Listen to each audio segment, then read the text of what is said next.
കേരളത്തിൽ ആഞ്ഞടിച്ച് UDF തരംഗം 18 സീറ്റുകളിലും വൻ മുന്നേറ്റമാണ് ഐക്യജനാധിപത്യ മുന്നണി നടത്തിയത്. ചരിത്രത്തിൽ ആദ്യമായി സുരേഷ് ഗോപിയിലൂടെ BJP സംസ്ഥാനത്ത് അക്കൗണ്ട് തുറന്നു.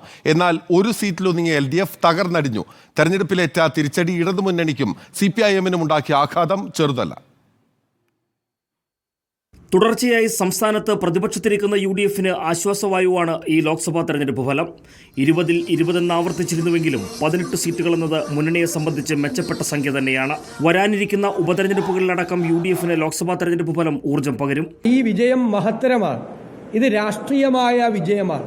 സംസ്ഥാനത്തെ ഗവൺമെന്റിനോടുള്ള അതിശക്തമായ അമർഷവും പ്രതിഷേധവും ഈ തെരഞ്ഞെടുപ്പിൽ പ്രതിഫലിക്കപ്പെട്ടിട്ടുണ്ട്.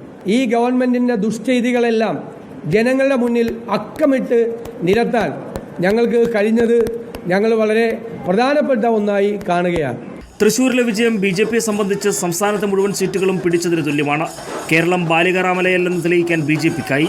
തെരഞ്ഞെടുപ്പുകളിൽ തുടർച്ചയായി തിരിച്ചടി നേരിട്ട് കേന്ദ്ര നേതൃത്വത്തിന് മുന്നിൽ ഉത്തരം മുട്ടിയിരുന്ന BJP സംസ്ഥാന ഘടകത്തിന് സംഘടനാപരമായും ഉന്മേഷം പകരുന്നതാണ് തൃശൂരിലെ വിജയം. ഭാരതീയ ജനതാ പാർട്ടി സംസ്ഥാനത്തിൻ്റെ ചരിത്രത്തിൽ ആദ്യമായി താമര ചിഹ്നത്തിൽ ഒരു സ്ഥാനാർത്ഥി വലിയ ഭൂരിപക്ഷത്തോടുകൂടി വിജയിച്ചിരിക്കുന്നു എന്നുള്ളത് ഒരു വലിയ മാറ്റത്തിൻ്റെ തുടക്കമാണ്.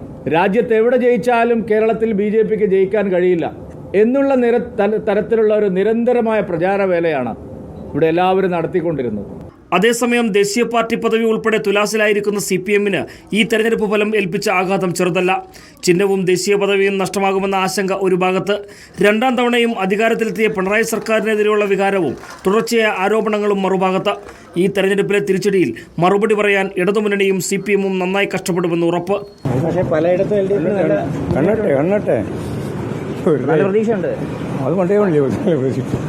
ലോക്സഭയിലേക്ക് പ്രാതിനിധ്യം ഉറപ്പിക്കുന്നതിനപ്പുറം സംസ്ഥാന രാഷ്ട്രീയത്തിലും ചലനങ്ങൾ സൃഷ്ടിക്കുന്നതാണ് ഈ ലോക്സഭാ തെരഞ്ഞെടുപ്പ് ഫലം. അതെങ്ങനെയായിരിക്കും, ഏത് വിധത്തിലായിരിക്കുമെന്നത് കാത്തിരുന്നു കാണേണ്ടതാണ്.